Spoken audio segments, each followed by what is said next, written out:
There are 2 million people behind bars in America. We open the gates, lock them. You never know who's out here to get you. I'm not supposed to be here! Everything builds because of this constant pressure. There are times where the hair stands up on the back of your neck. If I do something to you, what's the worst they can do to me? What are you talking to me? What I was just doing was signing, and that's how we communicate with the men. It wasn't planned. I didn't realize what I was doing. I chose to be executed by firing squad. Just stick with your gangs, just stick with who you know and where you're safe. All I'm trying to do is survive. Over the past 20 years, America's Get Tough on Crime policies have forced an evolution in the way prisons operate. With fewer resources and an ever-growing inmate population, institutions must constantly adapt to deal with the growing threats of violence and gangs before they rage out of control. We're about to take you inside Utah State Prison, the largest maximum security facility in the state with nearly 4,000 inmates, more than 400 of whom are women. It is noteworthy because Utah is one of only 3 states that still executes some of its inmates by firing squad. Utah also has one of the most violent inmate populations in the country. You have to watch your back every day. It's dangerous. You never know when you're going to get stabbed or someone going to rush you in your cell and get you then, beat you down. It's hard, yeah. Prison is very violent.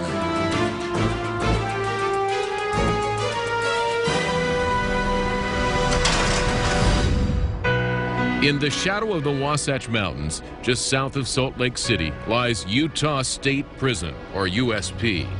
Originally built in 1951, this enormous institution has grown to cover over 680 acres. I've been at the Utah State Prison for over 25 years.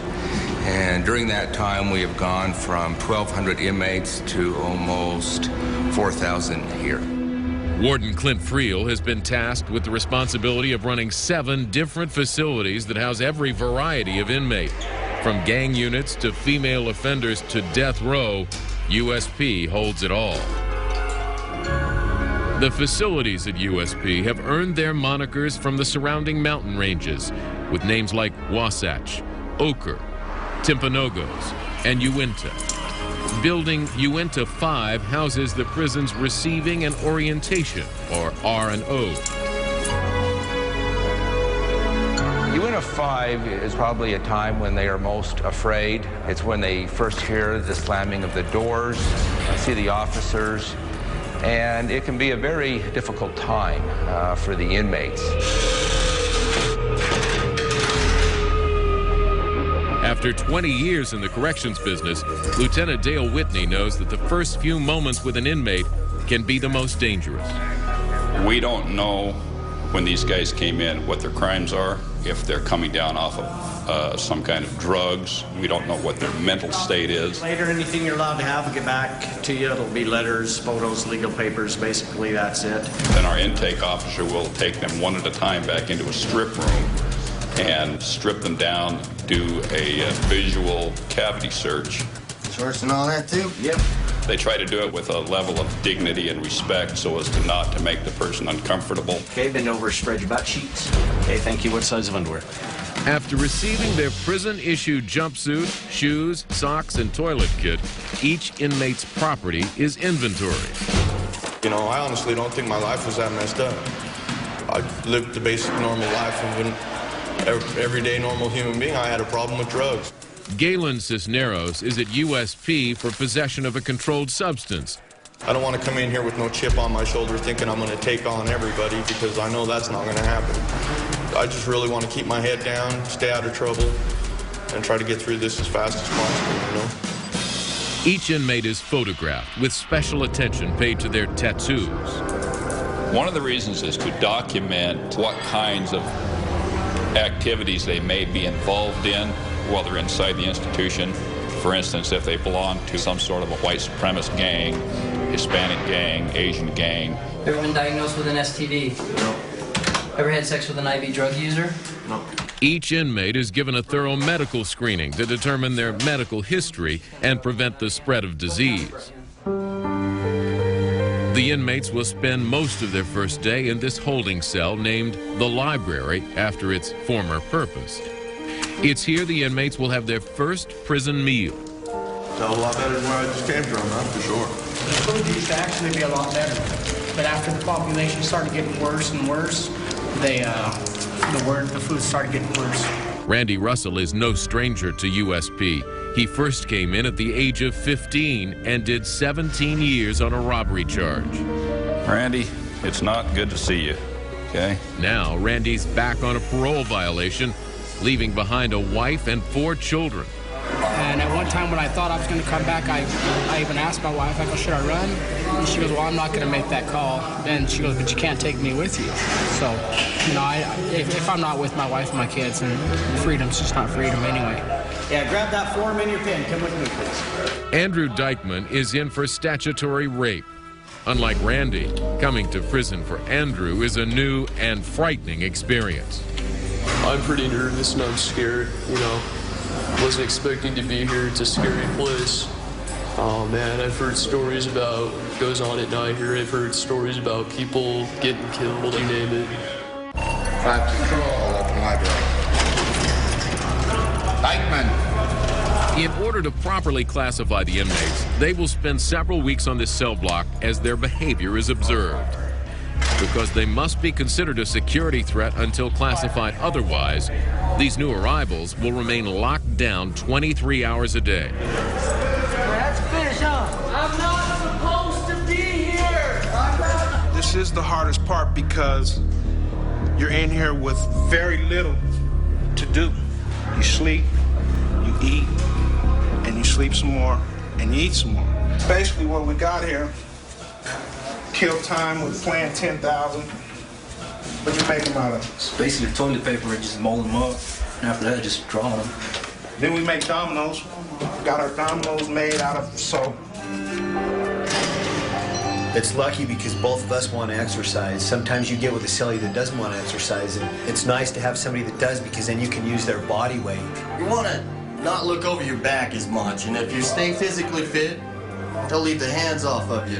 Because you don't want to end up somebody's girl, you know, something like that in here. The ball feels straight. It will be a long time before most of these inmates will be released. For now, home is an 8x12 cell with little to do but contemplate their crime. We'll check back with these inmates to see how the first week inside USP has affected them. You know, it's cold and it's depressing and, you know, this is the worst, but you have to do it. You gotta do your time and be strong about it. It's nothing you can do but face your fears. Up next. What else do you do with an inmate that constantly stabs his roommate? Inside the world of a monster.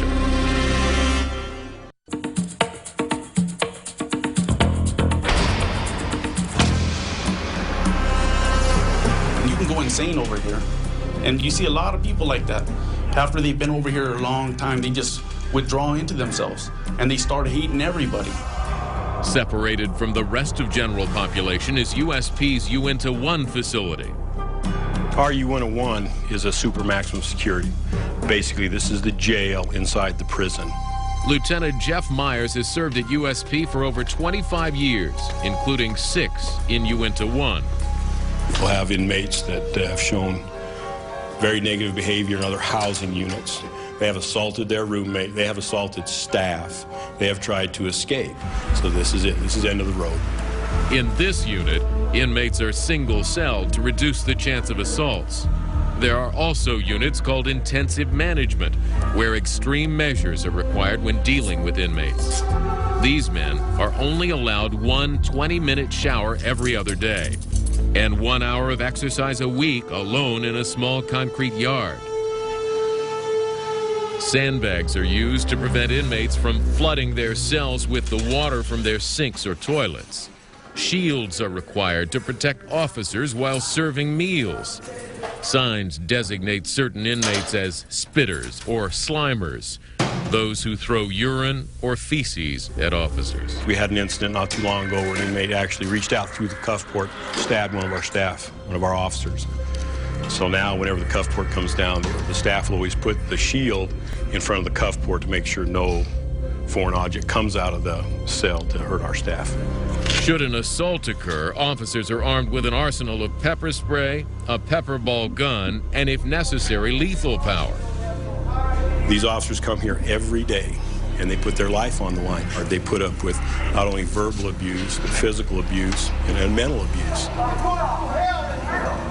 In the name of Jesus, you need to come and check it out. With all the different personalities and crimes, and you couple that with having nothing to do, it is a pressure cooker. Paul Payne is serving up to 15 years on 11 different counts, including aggravated assault, kidnapping, and escape. He was transferred to Uinta 1 for being involved in a murder at another Utah prison.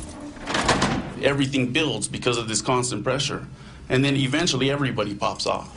And it's just, you know, it's like popcorn. It doesn't all go off at the same time. It's one here, one there. Constant harassment, torture.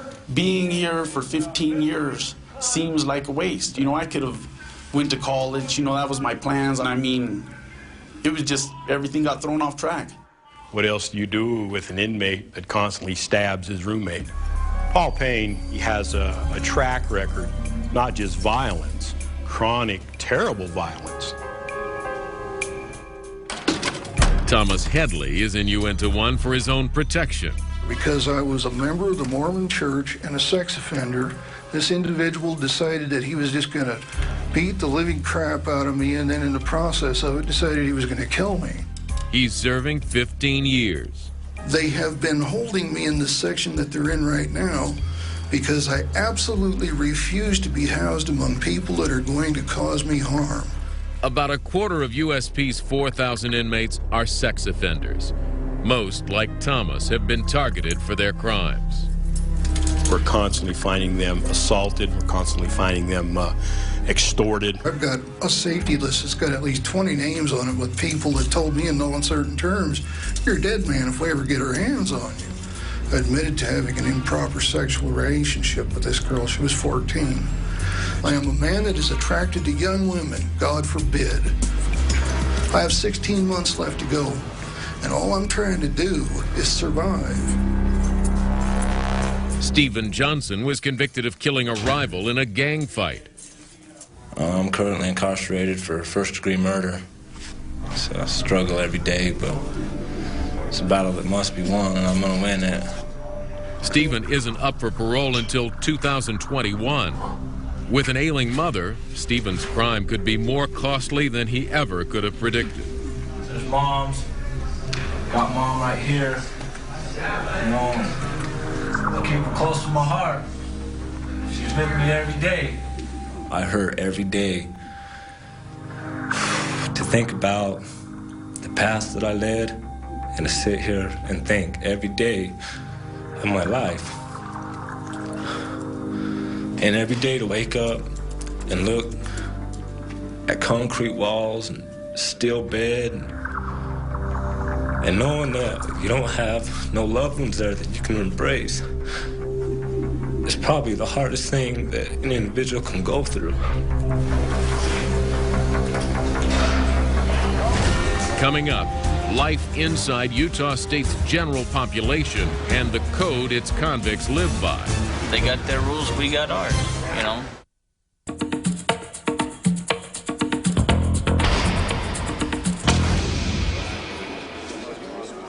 Once you get behind this fence, the whole world stops. You can get pretty nasty. This is life. A prison is a society within a society. The inmates are going to have their own language. They're going to have their own body language. They're going to have their own set of rules. At Utah State Prison, the bulk of general population is housed in what's called the Wasatch facility. With its 4 tiers and old-fashioned crank sliding doors, this unit is a flashback to the past. I like the old school. You got the noises that you're used to. Sergeant Dan Herring is in charge of A Block East. It was the first block built and used. Used to be the old Max. Now it houses medium security. This one's better because it's a single cell and there's more relaxed atmosphere. Jesse Walker is serving up to 5 years for aggravated sexual assault. He's known as Jazz by his fellow tiermates. My first couple of months, man, I didn't think I could make it this long. I never seen myself being in here for a year. I thought I was gonna just crumble up and die, you know.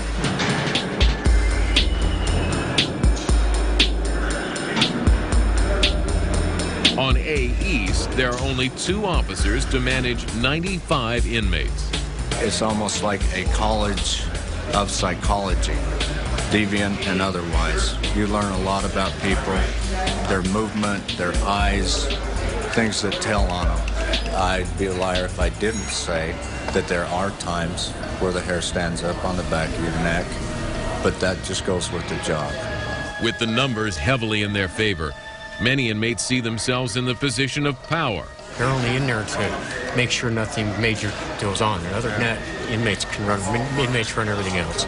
Yeah, they can take the block, but they're not going anywhere. They got their rules, we got ours, you know. There's a code of conduct in here that you gotta follow if you wanna, you know, make your time easy. Well, the criminal code is simply that they do not want us to know what is going on. You don't rat on people. And if you snitch, there's going to be severe consequences. USP has separated inmates based on behavior. Most of the inmates on A East are classified as Kappas. The Kappa inmates are those inmates who exhibit aggressive type of behavior and are most likely the inmates who are going to prey on the weaker inmates. I got aggravated assault.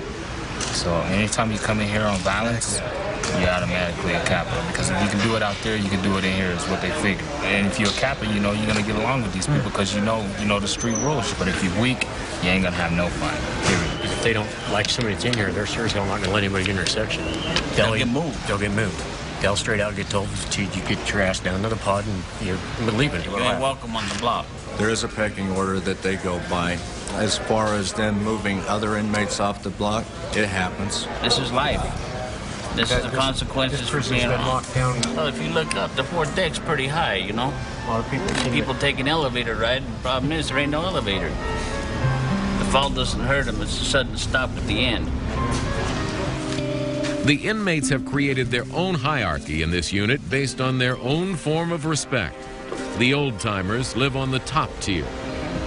A lot of them respect me, not because they're scared of me, but because I've done a lot of time in here. Tony Duran is one of the influential inmates on A East. He's been in and out of prison for 20 years for robbery and burglary. Murderers, robbers, they're up here. Child molesters, rapists, they're down here. It's a food chain, you know? Everything is about respecting this place. How you carry yourself determines how you live. And this joint here, it ain't like it used to be. See, when I first got here in '84, convicts used to run this joint. The man runs this joint now. What I mean by the man is the system. We run the prison. We have the towers, we have the fences, and we keep control of the inmates. To crack down on contraband and violence, USP has instituted a policy of controlled movement. No 2 cell blocks are ever in the same common areas at the same time. Things are changing over there. This place now, it's that new mentality with get tough on crime. You know, it's kind of working, man, because you know they ain't messing around no more, man. You know, they want to build more prisons. They want to keep us down, and they're doing it. The system of controlled movement has significantly reduced the level of violence at USP. It's not like, you know, people getting stabbed and murdered all the time. I mean, fights and things do happen in here, you know what I mean? But it's not like every day. The guy up here is going to be preying on that one on the bottom. It happens everywhere, but it's a little more controlled now. We take care of our own.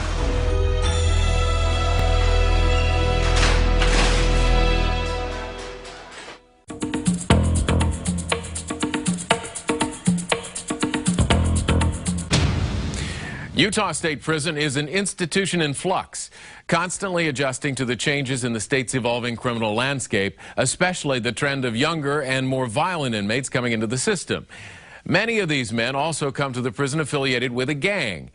Inside Utah State Prison, there are more than 150 recognized gangs. Prison officials say the white supremacists pose one of the greatest threats. My whole family are skinheads. I was raised that way. My dad, my uncles, all my cousins. I've been getting tattoos since I was 13 years old. Once you start getting tattoos, it's addicting. The ink's addicting. The pain, to an extent, to me, is addicting. Curtis Allgaier is serving 1 to 15 years for burglary, forgery, and escape. A lot of people see the swastika and they say, well, that's hate. To me, that's not what I wear it for. I wear it as a symbolism of pride of who I am and a symbolism of good luck, and I have a lot of them. Curtis is locked down with gang leaders in Uinta 2 because he's considered a threat to inmates in general population. In Uinta 2, that is where we'll house our maximum security gang members. This is generally the leadership, those that are trying to run the gang. They are the more active gang members. And that's the reason we have them here, is because they are so active and they're the ones that like to start the trouble. While proud to be a skinhead, Curtis doesn't want to be considered a gang member anymore. I'm no part of them. I've never been a part of them, and nor will I ever be a part of them. Those dudes, in my mind, are weak and lame, and they're not white supremacists. But because of these groups that commit crimes and do all the crap that they do, people are going to look at us bad. At Utah State Prison, staff estimates that almost 1,000 inmates, roughly 1/4 of the prison population, are active gang members. We're around our rivals all day. Anything can happen to me. You just stick with your gangs, you stick with who you know and where you're safe. It's not a gang, it's not an organization. Being a skinhead is a way of life. It's not illegal to belong to a gang. However, when those gangs start becoming involved in criminal activity, then we will separate those gangs and we will classify them as a security threat group. USP Security Threat Group, or STG, was formed in 2001 after 5 inmates were stabbed in a massive gang attack. It was almost to the point where if an inmate came in, he almost had to join a gang just for protection. And it was at that time that we realized that we needed to do something to try to curb gang activity within our prison system before it led to a violent nature. Captain Darren Smith is the head of the STG unit, which has documented more than 150 different gangs inside the prison. We have our Hispanic gangs, which basically fall under Serranos for Southern Cal, or Southern Hispanic, and Norteños for Northern Cal, Northern Hispanic. We have Crips, we have Bloods, and then we have our white supremacists. The most active gang members at USP are segregated into one section of the prison, away from the general population. It's pretty amazing. You got a bunch of different people associated with gangs for one reason or another, and you stick them all together. Some people do get along, some people don't. It's got its ups and downs. Like rival gangs bring their problems from the streets in here, and that brings problems for everybody in here, Part of getting along is, you got to learn how to be a human being and put your hate behind you. And so there's always this uneasy truce, but for the most part, if they have respect for each other and each other's space, then there's usually not a problem.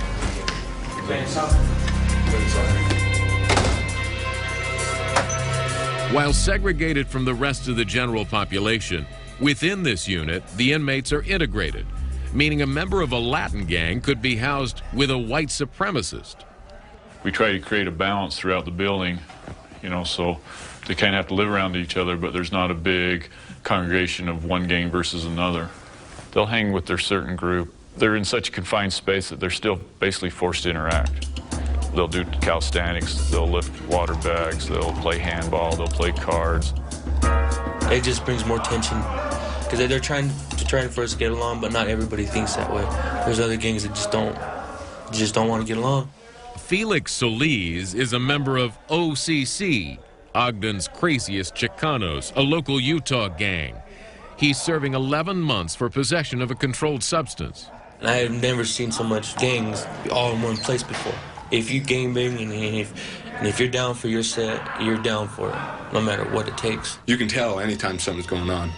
Anytime there's any type of issue or anything like that, the section will split apart. Certain words be said. There's some obvious words, punk, bitch, stuff like that. Going up to somebody and saying, F your hood or something like that. Even if it doesn't involve you, even if it's 2 different rival gangs, you'll go and gravitate towards your own gang because you never know what's going to happen. within our last 3 or 4 assaults, what's happened is it started out with 2 inmates, but then inmates from those same gangs had jumped in, and so we've had, 7, 8, 9 inmates fighting at once. To combat gang violence, officers are on constant alert for weapons. Cells are checked twice daily, and all inmates are strip searched when returning from the yard. These are actually pieces of our building, aluminum louvers that were in our ventilation system. And so the inmates found out they could get them out pretty easy and sharpen them up. Basically, they'll put a little toothpaste on the cement, and you just work it across like you would a knife on a stone or anything like that. We're like animals in there every day. If I do something to you, what's the worst they can do to me? Give me some more time? I'm a lifer. In the same Uinta complex, the state of Utah houses those inmates whom its courts have condemned to die. We don't have a lot of violence in there. We don't have a lot of negative events. You can either do good time or you can do hard time. Our inmates on death row, they have elected to do good time. There are fewer than a dozen men on Utah's death row at various levels of appeal. Ralph Menzies has been there for 17 years. Ralph's crime was a brutal one. He kidnapped a female from a convenience store and took her up one of the canyons, tied her to a tree, and then cut her throat, and then left her there. It was so brutal, that's why he is on death row. My window's always covered. If I can't go out there and walk on the grass, I don't want to see the grass, because it does bring back a lot of memories, and it does tell me what I can't have and can't do. So I just fit into my little world, and I'm all right. Ralph has always maintained his innocence, and that's Ralph's fight. That's not State of Utah's fight. Our staff here manage him day to day because he is a death row inmate, and then he will get what's coming to a death row inmate and nothing more. From death row, the condemned will be transferred in a state van to the back of the Uinta 3 building. I personally wish they would either overturn my case, my conviction, or execute me and get it over with. Now you don't know if it's going to be 5 years down the road, if it's going to be 2 years or 10 years, what they're going to decide. And that's really hard. If Ralph Menzies is to be executed, he will be moved from a holding cell at 30 minutes to midnight, then be escorted by a team of 5 officers down this hallway, arriving at a room whose purpose cannot be mistaken. Some inmates die by lethal injection. Utah still uses a firing squad for inmates who have chosen that option. One such execution made headlines when convicted murderer Gary Gilmore was put to death in 1977. He'll be strapped to the chair. At that point, a medical personnel will place a X over the inmate's chest. A hood will be placed on him. This chair does not have a back for obvious reasons. It is bolted so that it will not tip over. A 2-inch thick Kevlar panel is bolted to the wall to absorb the rounds. 5 law enforcement officers from around the area in which the crime was committed are assigned to fire simultaneously. One of the rifles is loaded with dummy rounds, leaving each potential executioner with a hint of doubt as to his ultimate responsibility in the process. Once he has given his last words and it has been given okay to proceed with the execution, a cadence will be given and shots will be fired. I chose to be executed by firing squad because the only other option here is lethal injection. That's what they do to dogs when they don't want them. I'd rather sit up and take it and have them look at who they're killing. If they was going to execute me tomorrow, I'd be nervous. But on the other side, I'd be relieved that it's all over with. It's not really living, we're just existing day to day. A lot of people call their cells their homes or their houses. If it ain't my home, it ain't my house. It's like a dog cage. That's all it is.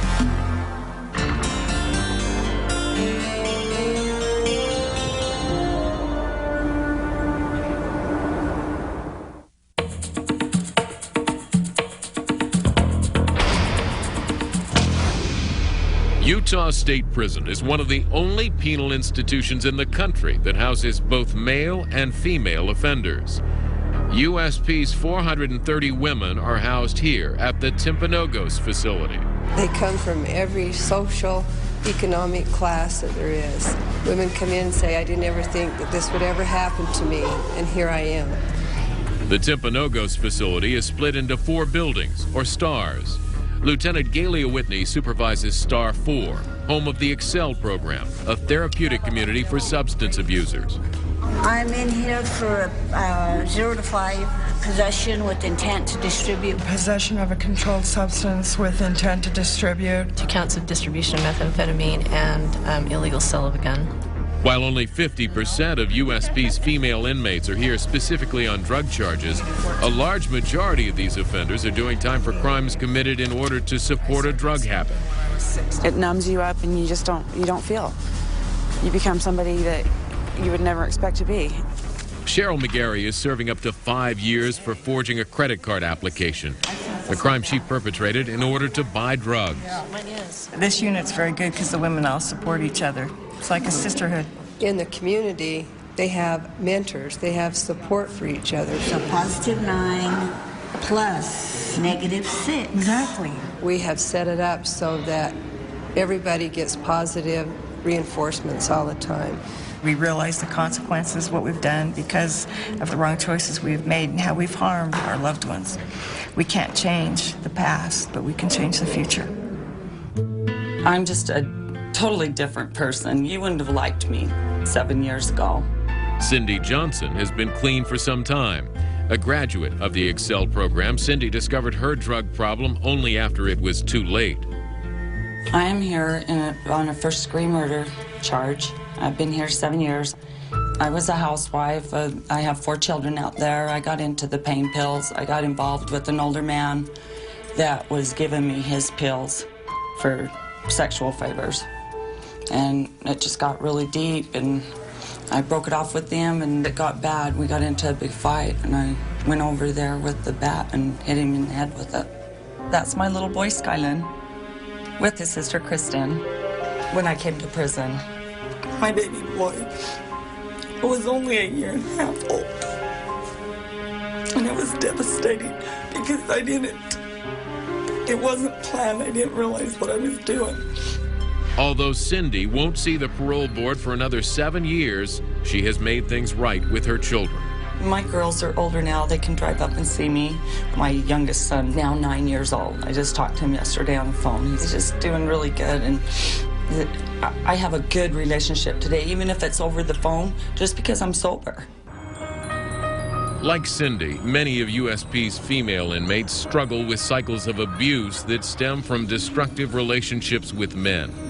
Due to overcrowding issues, USP is forced to house men in the Timpanogos Star 1 unit, side by side with women's housing. Well, it would definitely make it easier if there wasn't men.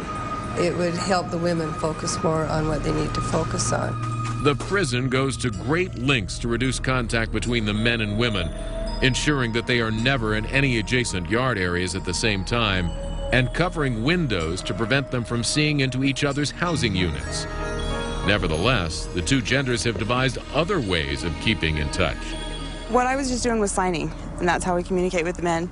Monica Waterfall is serving up to 15 years for possession and has become fluent in signing, an act of communication that is expressly forbidden. Oh, hugging. This is hugging, or kisses like this.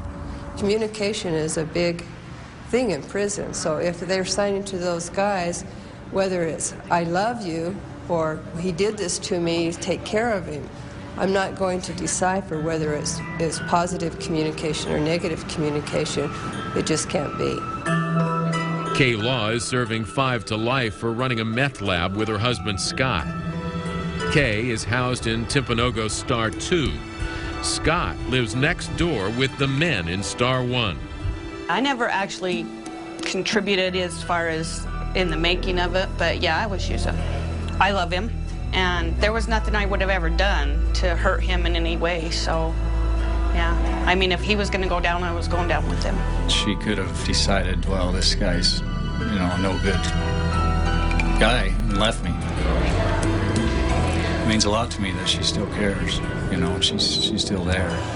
Although they live just 100 feet apart, Kay and Scott are not allowed to visit each other.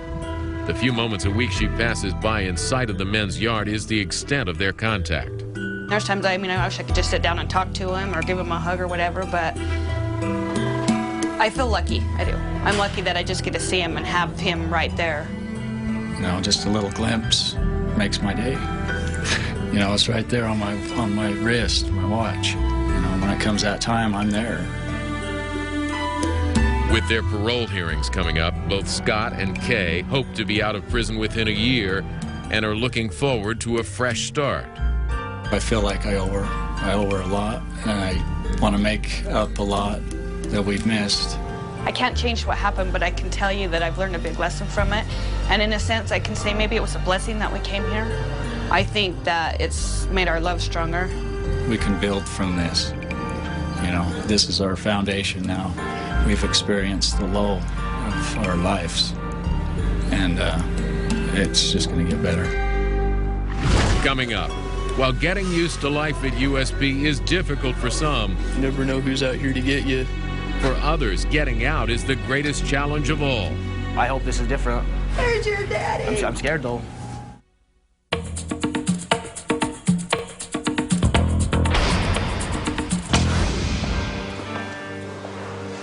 For a lot of people, doing time is never easy, and I think most of their struggles with it are within themselves, and so they can't see any light at the end of the tunnel. It's been 1 week since Galen Cisneros and Andrew Dykeman entered USP. They've been transferred to Uinta 3, which contains overflow housing for new arrivals.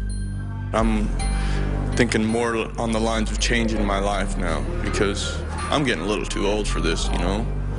Prison. I mean, I gotta grow up sometime, and I don't know when it's gonna be. You kind of keep to yourself because you never know who's out here to get you. My cellmate's in here for murder, so it's real, you know. It's kind of scary, hard to go to sleep knowing you're surrounded by all these people. Randy Russell has been struggling with drug addiction. Unable to take his methadone prescription, he is suffering from withdrawal. Your body starts twitching. It's mad. It twitches and keeps fighting, won't let you get in any kind of comfortable position. Suicide crossed my mind a few times. I could tell that he was struggling and having difficulty dealing with the idle time in here, so I gave him this book by Viktor Frankl called The Man's Search for Meaning. It makes a lot of sense how it talks about if you gain a little bit of hope, or if you have something out on the streets, like a wife and kid, then you have something to hold on to. Tuesdays are release days at USP. Jed Strong has just finished serving an 11-month sentence for possession of heroin and methamphetamine. A little nervous to get back out on the streets, but looking forward to it. Met a lot of people that, you know, have a lot of knowledge. You know, and they give me some advice that I got to take with me. Without any family members to pick him up, Jed will be transferred by parole officers to the parole office. Meanwhile, Frank Trusty is being released after serving 14 months for forgery, possession, and distribution of a controlled substance. There's your daddy. Frank is seeing his daughter for the first time in 14 months. I love you, baby. I love you. This little girl's been waiting, talking to him every weekend on the phone. This baby girl doesn't do it, and this grandma of his doesn't keep him on the straight and narrow. He's gonna get the tar beat out of him. My daddy. Are you happy to have Daddy home? Mm-hmm. Upon release, all offenders are required to check in at the Adult Probation and Parole Reporting Center. What's your name? Strong. Jed will enter a halfway house where he will have to look for a job and undergo substance abuse therapy. And I want you to check in every Tuesday until you get an agent. Many inmates who don't have anywhere to go end up here, the Salt Lake Transitional Housing Center. These parolees have just been released today. One of the first goals is to find a job with the idea of being able to afford to find a place to live and get on out of here. I'm going to look for anything and any place that will, hire me. It's hard for a felon to get a job. Residents are required to check in and out with an officer. Paychecks must be turned in each week for room and board, restitution fees, and child support. Compared to prison, obviously, the restrictions are much less than what they've been used to. It's nice to walk around in the city, you know, to meet real people and other than other male inmates, you know, and my freedom is everything to me. You know, you don't have freedom when you're in penitentiary. With a family to provide support, Frank Trusty is one of the lucky ones. Frank arrives after a haircut and a change of clothes to change his offender status from prisoner to parolee. Regardless of how well or how bad your life is going, you have to report as required. We're going to come out to your home, okay, and if we believe that there's a reason to look around, we're going to ask to look around. You can't have weapons. Possession of a firearm is a federal offense because you're a convicted felon. You should always come to the office ready to give a urine. Okay. Frank will face random drug testing as part of his parole. Any positive urine test, and Frank could be sent right back to USP. I smoke marijuana. My distribution was for mushrooms, but I was a meth addict. Every time I get out, I end up getting high again. I hope this is different.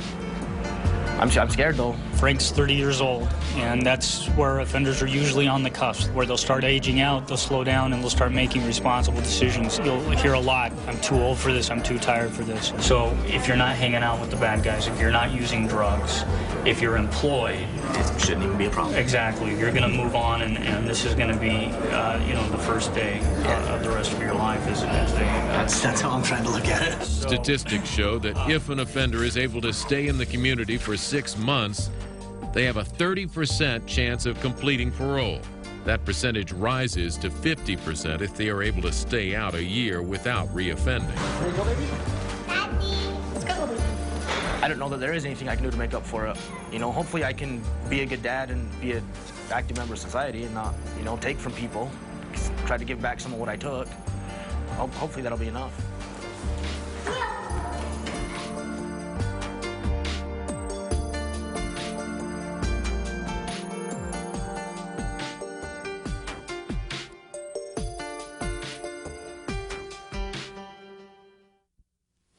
Prison officials say nearly half of those paroled return to prison within the first year.